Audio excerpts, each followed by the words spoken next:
Anybody who thinks that the world is less than 10,000 years old, there's an enormous number of creationists, especially in America, but not only in America, do think. The best excuse for them is lamentable ignorance. Ignorance is no crime, but it's something to be remedied by education. Anybody who is not ignorant, anybody who's been shown the facts and still believes the world is less than 10,000 years old, there's got to be something wrong with them. To give an idea of the magnitude of the error, to believe that the world is less than 10,000 years old, given that we know the world is actually 4.6 billion years old, it's equivalent to believing that the width of North America, right across from New York to San Francisco, is less than 10 yards. And that's the scale of the error we're talking about. So you've either got to be staggeringly ignorant, which most of them are, or if you're not ignorant, you've got to be insane.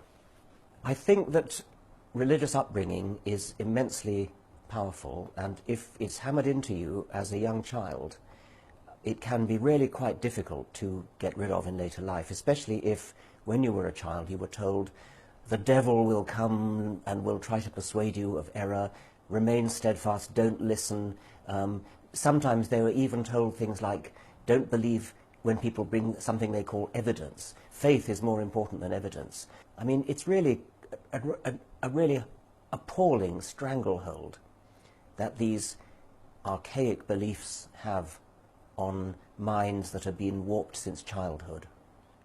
It's such a privilege to understand where we come from, a privilege that's granted to those of us who live after 1859, that to deny children that privilege is wicked.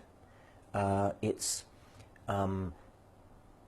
a deprivation which should not be visited on any child when the truth is so staggeringly exciting. It really is an enormously exciting thought that we are cousins of all living creatures, that we have a history of 4 billion years of slow, gradual evolution. Just think about 4 billion years of slow, gradual history.